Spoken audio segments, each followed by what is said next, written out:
let's see what messages are coming through for the upcoming week. Stay tuned.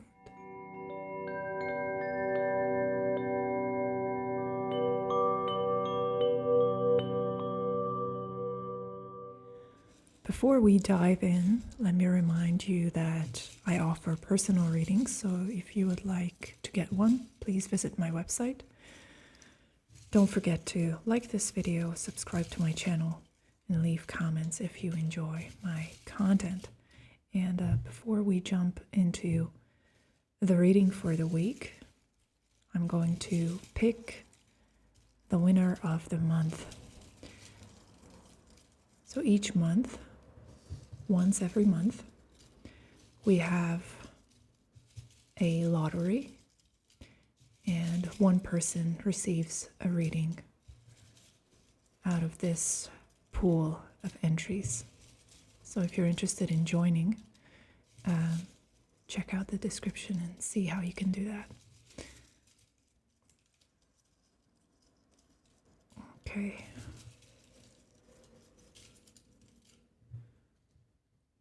So this month's winner is Sylvan. Congratulations. We're going to do your reading at the end of this video. Alrighty, so as always, we are going to start with the Gypsy cards and see what the theme of the upcoming week is. Here we go. And then we're gonna ask the tarot for some guidance on all of that. Okay, so we have sadness, sommerúság,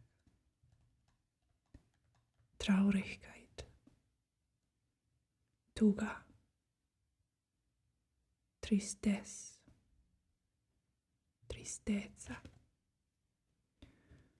So, by the way, feel free to correct me if you speak any of the languages that you see displayed here.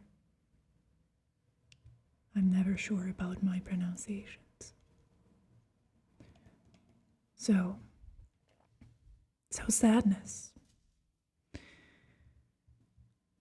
Okay. So first and foremost, the first thing that kind of comes to my mind is that sadness is a completely legitimate, okay thing to feel. So even if it's the middle of summer and everything is kind of suggesting that you should be having the time of your life, even if the more socially accepted options are happiness or anger even, sadness is legitimate. And not only that, but it also has a place. It has a place in the arts. It has a place in processing difficult things. There's a reason why it exists, and there's nothing wrong with it. Contrary to what I guess social media or mainstream media is trying to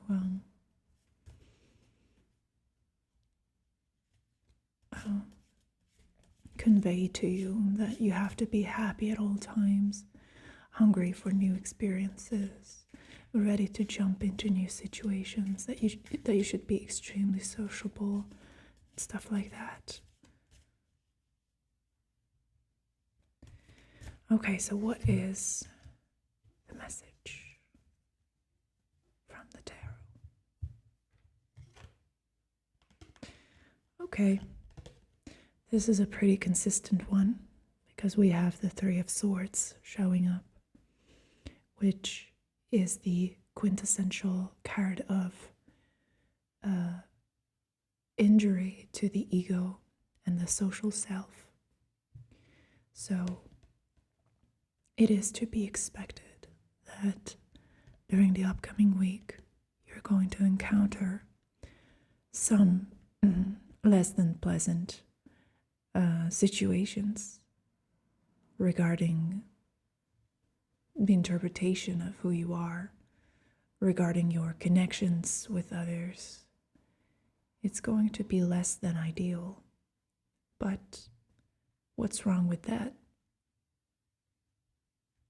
We continually work on building a self that is consistent with reality, with external reality, and that which is corresponding to something deeper inside of us, a deeper drive, a more authentic core.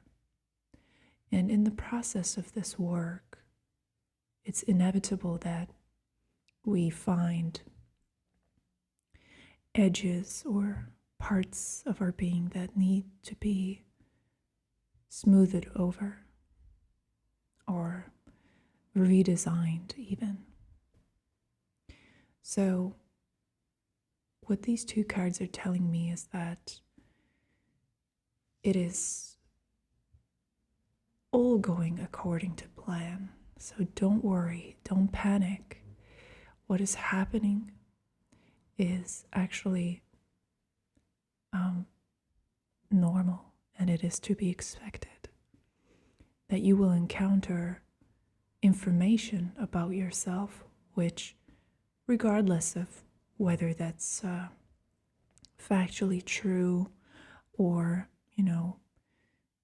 even relevant, it's going to hurt your feelings. It's going to create an internal atmosphere of melancholy. So what happens with the Three of Swords is that it introduces the element of the external. So with the Two of Swords, we have this state of equilibrium, this happy, or at least neutral, protected bubble of selfhood, which is an entity, a unit to itself. And then, in an invasive and disruptive way, a third sword appears. This is the sword of socialization, of interacting with what is outside of you, what is outside of the self. And with this experience comes our first trauma. So it actually leads us back to the very beginnings of our life, our career as human beings on this earth. Because we start with a consciousness that is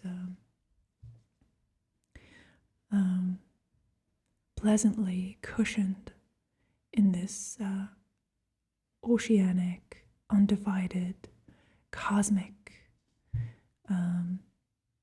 self that is yet unaware of the separation that creates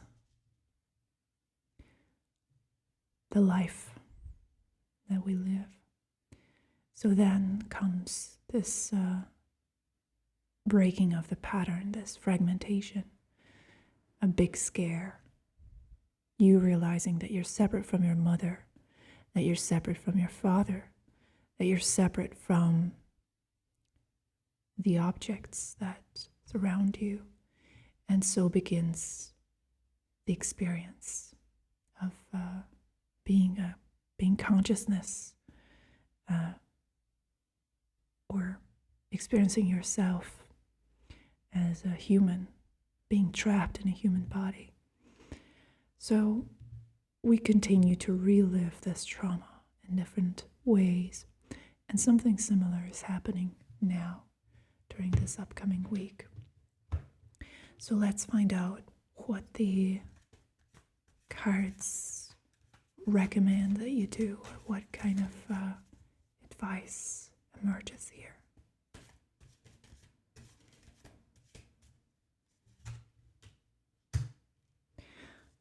So we have the Emperor. All right. So the Emperor is number 4 of the major arcana. And it is a card which speaks to the disciplined part of you, the part of you that wants to achieve things, that wants things to run in an orderly fashion, that wants to be productive, effective, that wants clarity. So, to some degree, distracting yourself from this slightly chaotic yin energy that is represented here. You could try and move more into yang mode and focus on the things that you can control, on the projects that you can make better, that you can improve with conscious effort and attention and discipline. So a lot of things cannot be solved by asserting more dominance or by exercising more control or attempting to. But you can find such things in your environment. And while recognizing that the sadness that is emerging is natural and that it's completely okay to feel this way, so there's no denial in this, this could be a way of coping, actually an opportunity for you to deploy some techniques, some of your ingenuity, to use your inventiveness and your willpower to, regardless of the situation, make headway on some things, and perhaps even use this as a chance to bring things together, to focus on things that you would otherwise not be able to give attention to. So thanks for watching, and now on to Sylvan's reading.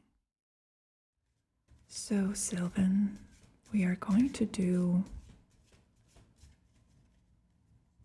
a very simple affirmations reading for you.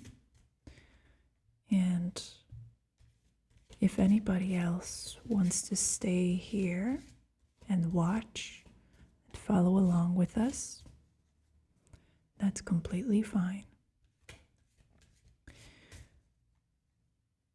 Thank you for being here.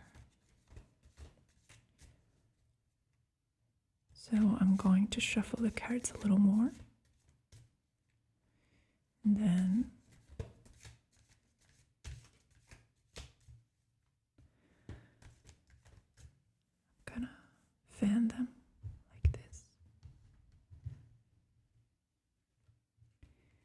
And while I'm doing this, Sylvan, if you wish, you can close your eyes and think about a problem or a theme, an emerging theme or issue, something that demands attention, and focus your mind on that so that the reading can connect with it and continue to breathe deeply.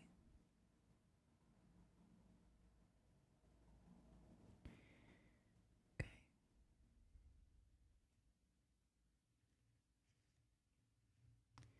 So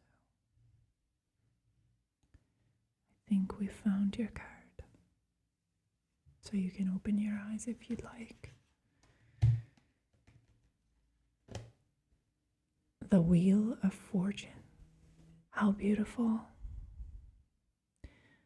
This is a major arcana card, number 10 of the major arcana. And it is about the ways in which the universe can interfere with your path when you get stuck. It is actually about the shocking and yet benevolent ways in which life can shake you, the serendipity of actions and events that surround you that have this really gentle way of directing you towards a growth-directed path. Expect the unexpected. Whatever it is that you are struggling with, the solution is not to be found in what you do, rather in what you allow yourself to be exposed to. What is it that you allow to influence you? Do you have your doors and windows open? Can miracles visit you? Or have you shut it down so that nothing can come in? Even so, the Wheel of Fortune has this incredible capacity and ability to open situations that seem to be lost and hopeless.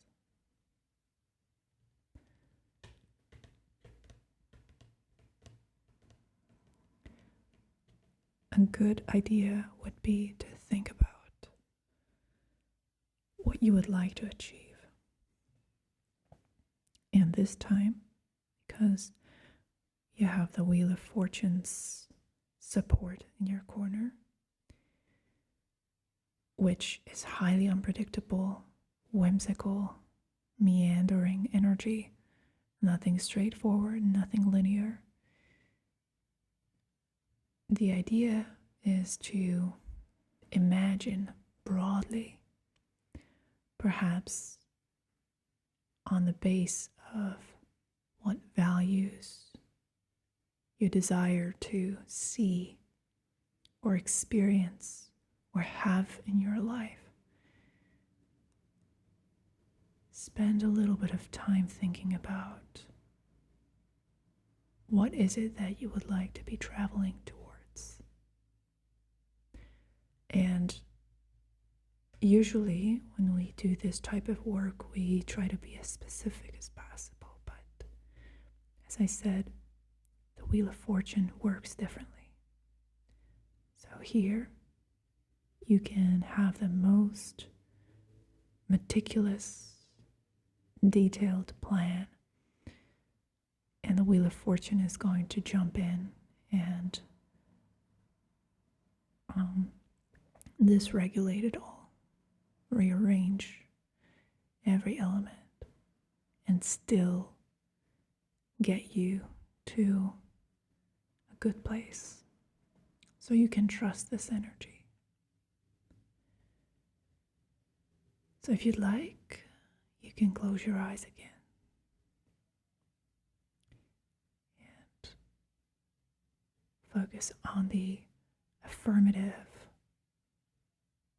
messages that I'm channeling to you. You can even repeat them to yourself if you'd like, out loud or just in your mind. I'm embraced and driven and created by the ocean.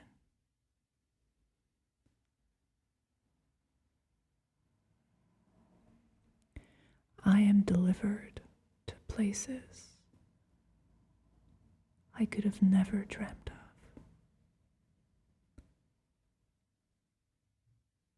The way the world and the universe unpacks itself in front of my very eyes is the most majestic, beautiful gift that I could have ever received. It is a privilege to be here and to be loved in such a way, to be cared for in such a capricious, surprising, exciting way. Life has things to offer that I could have never even dreamed of, that I could have never guessed existed. And I'm traveling towards amazing new things effortlessly.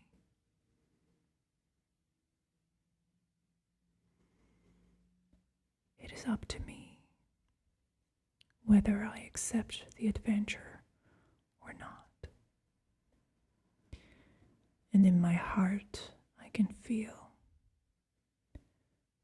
that I really want this.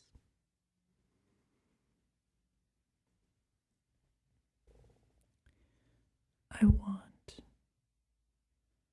to be protected and guided to experiences that go beyond the limitations of my imagination.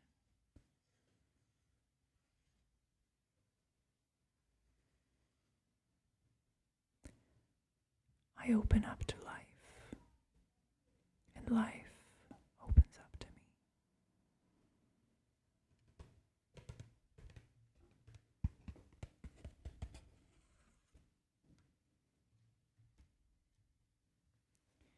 Thank you, everyone, for watching. Thank you, Sylvan, for watching. Please subscribe, like this video, leave comments. See you next week.